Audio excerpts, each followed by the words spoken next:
The Oklahoma City Thunder are out of the playoffs, and it's been a hell of a run for them. But I have one name that I want to put out there. Just one. Just one. And that name is Kyle Kuzma. I want to dive into that in this video. If you agree with it, smash the like button, hit subscribe, hit the bell for notifications, get at me in the comment section.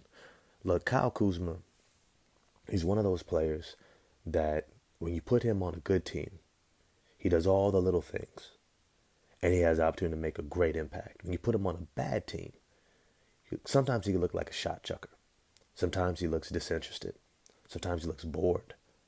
But the reality is Kyle Kuzma is a 6'10" versatile forward who's extremely athletic, who can shoot the three with range, coming off the ball or on the ball.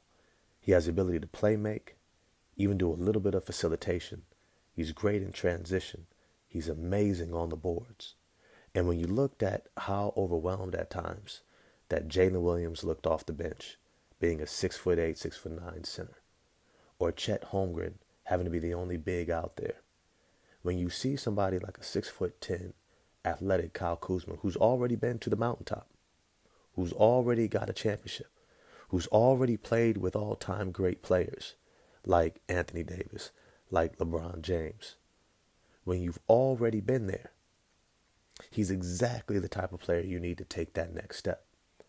Now, a lot of people are looking at this roster, and they have some big question marks going into this offseason. I think they're going to re-sign some of the guys who have a team option on them, guys like Isaiah Joe, Aaron Wiggins, right? Those are easy options. Re-signing a Jalen Williams, big Jalen Williams, right? But I think other guys that they're going to have to make decisions on are guys like Gordon Hayward. I really don't see them bringing back Gordon Hayward unless they're going to sign for the veteran minimum. I think he could be good for them at a veteran minimum next season, but he's not somebody that's reliable, and you're not trying to pay him more than that at this stage. But the other player that probably is more on people's minds is the one who started all season, and then when it came down to it in the playoffs, you couldn't start him, was Josh Giddey. Now, let me be real with y'all. I think Josh Giddey is an NBA player. I think he's even a starting NBA point guard. He reminds me a lot of LaMelo Ball, who he was compared to a lot. Coming out of the same Australian league, coming out around the same age, the year after LaMelo came out. Or I think it was maybe 2 years after LaMelo came out. But Giddey is about a 6'8" point guard who is a natural facilitator. Think Ben Simmons, think Jason Kidd, think Steve Nash. He's one of those guys who takes pride in getting everyone involved and getting the offense flowing. Right? He's a really good player when you don't have a guard next to him who's 10 times better. And for the Oklahoma City Thunder, when you got Sugar Shea Gilgeous-Alexander, who's an MVP runner-up, you don't really want the ball out of his hands. And what that has done is it has neutralized much of Josh Giddey's primary strength, which is having the ball in his hands and facilitating. And I think that to an extent, not having the ball in his hands actually minimizes offensive impact. But I also think I'm not mad at it, because if I got Jalen Williams, the wing player, and Sugar Shea, well, I'm good. I'll sacrifice that. I want the ball in those two guys' hands because they look like the 1-2 punch for the future, which I think they actually are. All that's to say is I think Josh Giddey is the perfect piece to be able to partner with the Washington Wizards and go get Kyle Kuzma. Now, if they want them to sweeten the deal, maybe you say, okay, who else you want? Well, who else you want? You want an Isaiah Joe? What you want? A shooter? You want an Aaron Wiggins? I don't know. Right? They may even want Casey Wallace, in which case I might say, okay, cool, give me back Tyus Jones, do a little sign and trade. But all that's to say is that the cap space that the Oklahoma City Thunder are going to have at the end of this season, right, especially after allowing Gordon Hayward's contract to come off the books, they're going to be able to absorb that Kyle Kuzma contract. And I think even if they got to throw in a bunch of first-round draft picks in order to get him, shoot, give him two. But if you can get a 6'10" forward in his prime, still in his late 20s, which is literally prime athleticism, skill, know-how, and impact, to add to this team, I think that firmly keeps them at the top of the Western Conference. And the reason why I say keeps them is because people forget the Memphis Grizzlies are coming. They are coming. Ja Morant done sat out 2 seasons. And I keep telling y'all, man, when you give a young player rest for a full season, allow them to get their body together, work on their jump shot, get that hunger back to get on the court, they tend to have dominant performances. Just look at what Chet was able to do. Sat out for 1 season. All right, all those years of AAU back to back, going all the way through college, playing at Gonzaga, get into the tournament, right, going right into the off season, going into the draft and summer league and Team USA, and then right into training camp. I mean, he's just nonstop, and then he sits out for a year, and he comes back hungry, and all of a sudden he looks like first team all defense, has a tremendous year. But one thing that we can't walk away from is that it was clear he needs help.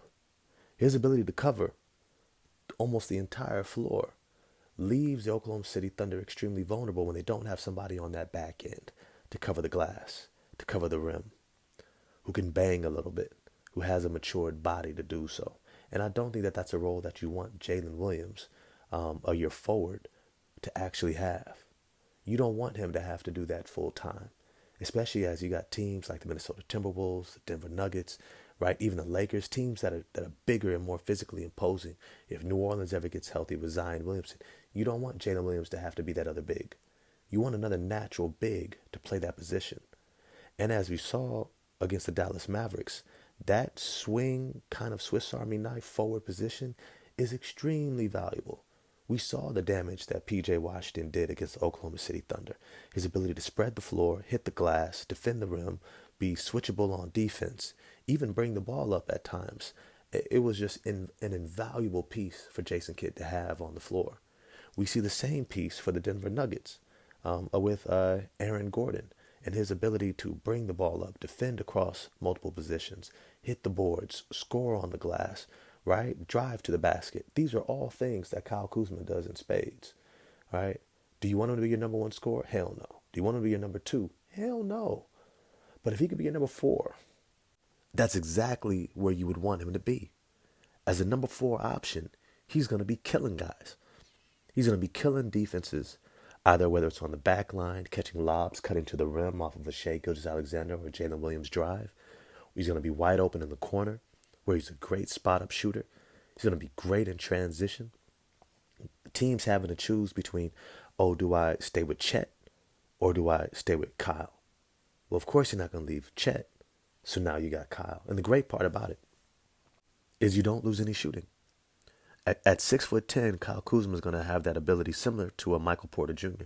to shoot right over the top of defenders. One of the things that we always say is that when you're swinging the ball out, kicking the ball out to a shooter who plays a front court position, when they can consistently knock that shot down like a Nas Reed, it becomes extremely hard for the defense to be able to cover. Because it's not like you're closing out on a guy like, let's say, Isaiah Joe at 6'3", 6'4", and you're closing out on him, and because he's a guard, maybe you have a guy who's got length and you can challenge him at the top of his shot.